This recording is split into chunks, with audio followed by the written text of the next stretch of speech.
All right, welcome to another episode. Today, I wanted to talk about something a little bit more broad in terms of dog training, in terms of the the actual career and the path of dog training, as opposed to specifics like some of my episodes are. This is not going to be talking about dogs particularly. It's not going to be talking about. We're not going to be talking about techniques. It's more, the topic is going to be a little bit more on the person, the dog trainer. So I wanted to start off by saying that if you've been training dogs for any more than a couple of years, I'd say a few years or more, you've probably gone through you've you've probably had a trajectory that has led you to a different place than when you started. It's very likely that that's happened.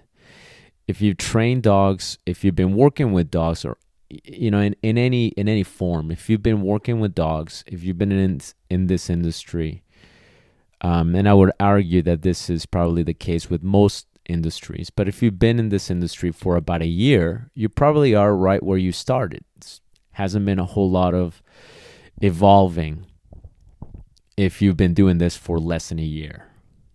Couple of years, there is some room for changing a little bit. You're still learning a lot about your industry in the first few years. First 5 years, you're getting a lot of information. But by the time you are in your third year or so, third, fourth year, even though you're still learning, part of the process of learning is evolving. You do change, you do get better, hopefully. I've touched on this on previous episodes, but I wanted to make it more specific in this episode, in this next 20 something minutes that I'm going to be talking about this. And the thing about evolving is you look back and you realize some of the things that you said, some of the things that you did, and some of the beliefs that you held, and some of the content even that you put out, sometimes are a little bit different than the way you would do things. And most of the time, it's in the same methodology, but different, maybe more effective. And your beliefs at large as a whole also change. And sometimes the change is not for the better. I have seen sometimes the change is for the worse.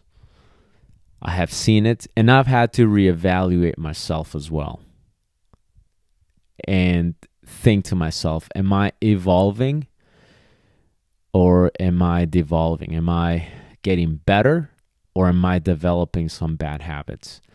And I do try to catch myself when I do feel like I could be doing things better. Because that's the reality. Just because you are in an industry, and in this case, obviously, this is a dog training podcast. So if you are a dog trainer or anything, maybe you're not a dog trainer, maybe you're a client, maybe you're a pet owner. That's what I meant to say. Maybe you're a pet owner, not a dog trainer. But in any industry that you're in, it seems logical that the longer you're in the industry, the logic progression would be you are getting better.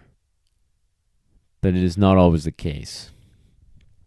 What ends up happening a lot of times is people end up getting more bitter. Not better, bitter. They get more cynical.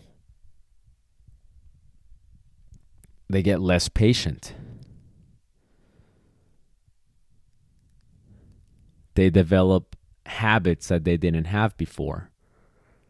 They get more burnt out. And when they get more burnt out,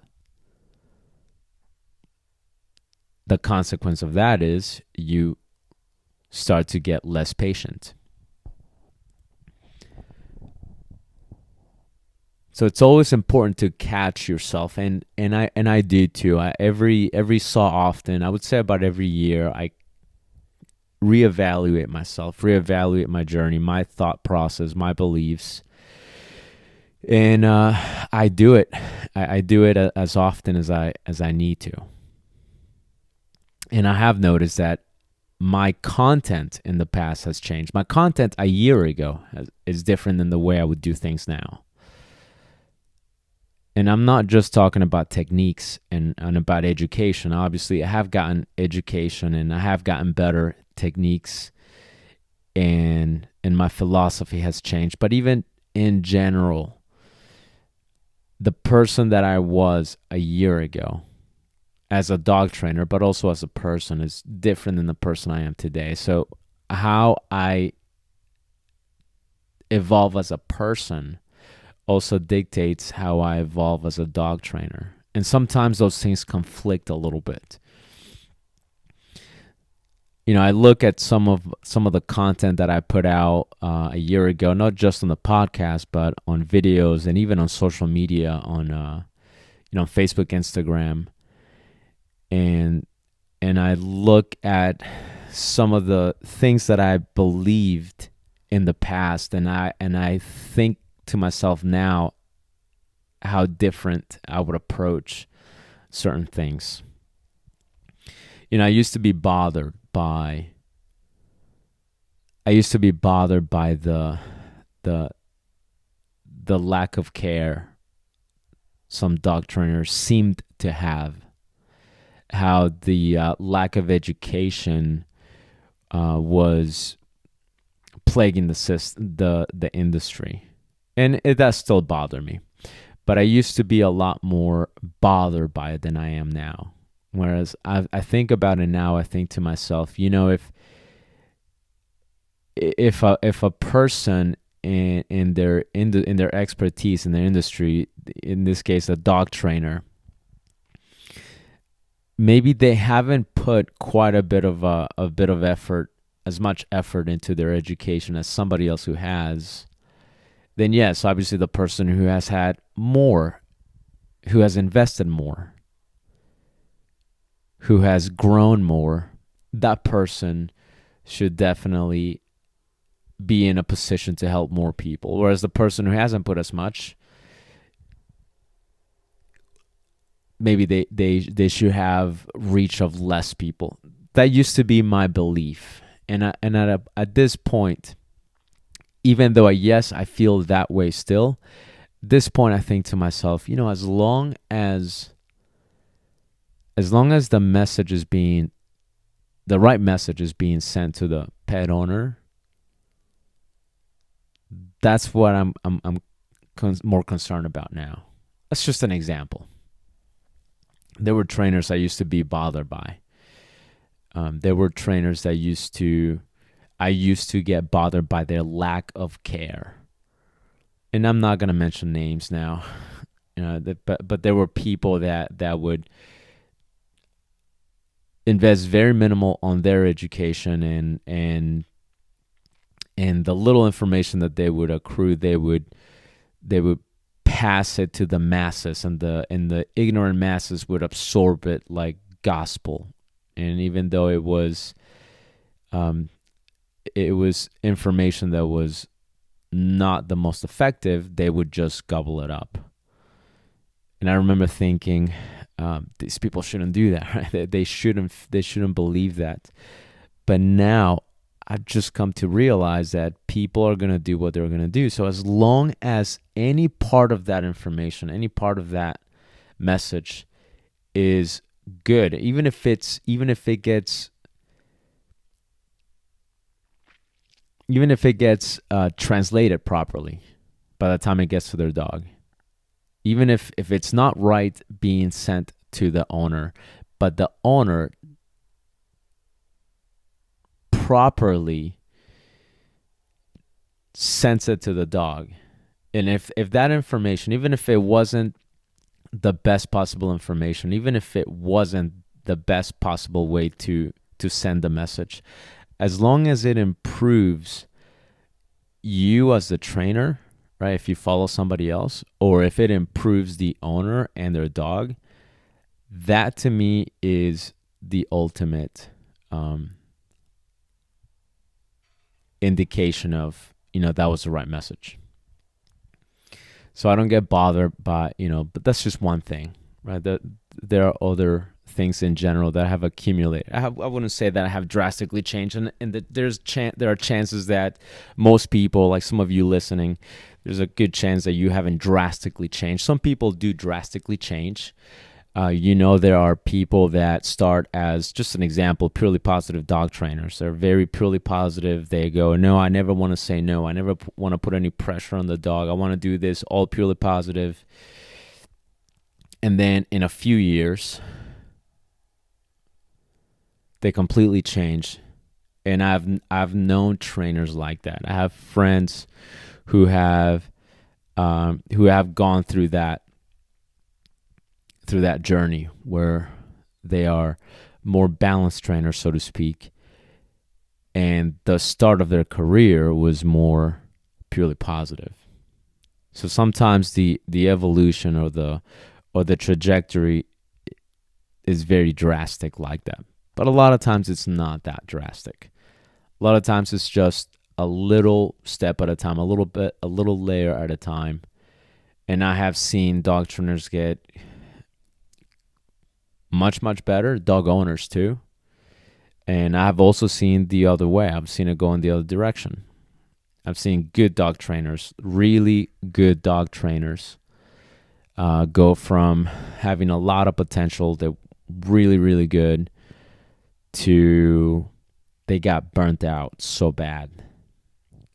And circumstances led them to a path where the dog training process wasn't even enjoyable. I've seen this a number of times. And it's unfortunate. People with a lot of potential that were excited about it in the beginning, like most people are, then a few years down the road, they're just dragging ass. They're not as excited, not as passionate. And I understand, because training dogs can be exhausting. This also could be applied to any industry. But I have seen that. So the logical thing would be, the longer you're doing it, the better you're getting at it. But a lot of times we don't pay attention to what happens on the other end, because there are people that get so burnt out that they could make a difference. They are learning, they are getting better, but they're getting so beat and burnt out that their light is just not shining. They're not putting anything out there, or they're not sharing their information. They're not sharing their knowledge. That could be because they're getting burnt out, or that could be because they're afraid of social media. They're afraid of the mob. They don't want to be exposed. I know people that flat out have told me, "No, I hate posting things. I hate showing, posting anything, because people are stupid and they're going to say something." So they're afraid of comments. They're afraid of people lashing out at them for believing something different. So when you're not sharing it, and who cares? Who cares? You want to keep it to yourself, then keep it to yourself. It's not a big deal. You don't have to post everything. I don't believe that either. But I have seen people that would share if it wasn't for their fear of, I don't want somebody to say something negative. And that's the one thing that stops. I made an episode on that as well. Maybe not an episode. I think I might have made a short video on that. So it's on Instagram and Facebook, I believe. I don't think it's on YouTube, but it might be on YouTube. But made a short, just like a minute or so clip on on posting your content and not being afraid. It might be an episode as well, but I'm not sure. But anyhow, that's the part of the evolution of being a dog trainer. If you've only been doing it for a year, you're still in the learning phase, you're still in the learning process, and you've only been doing it for like a year or two. Now, this doesn't mean that after a few years you're not learning anymore. You definitely are. Okay, you should be learning, even if you're learning just from your own exploratory process of you learning by you training. You should still be learning, even if you've been doing it for 15, 20 years or more than that. So remember, time in your time in the industry doesn't necessarily mean you are that much better. You could be stagnant for 20 years. And just because you decided to pick up a leash 20 years ago doesn't mean that today you are better than the person who's been busting their ass for the past 5 years. So that's why the evolution of the person as a whole needs to be taken into consideration if you are a professional or an enthusiast, right? That's how you want to look at it. You're going to evolve. And sometimes your personal life will echo into your profession. And what happens in your profession, the experiences that you gain in your profession, they also echo into your personal life. Because what you do for a living largely influences who you are as a person, and the other way around. So that was pretty much the thing that I wanted to bring to more attention to in this episode. Just the fascinating trajectory of the person, even in a year, right? Well, if you are interested in any specific topics, if you have a question, it could be something broad like this or anything specific, let me know. Just send me a message, and then I'll make an episode about that. So make sure you check out Dog Training is My Passion on YouTube, Instagram, Facebook, and send me a message on one of those if you want me to talk about a specific topic. I'll talk to you guys. I'll see you rather on the next episode.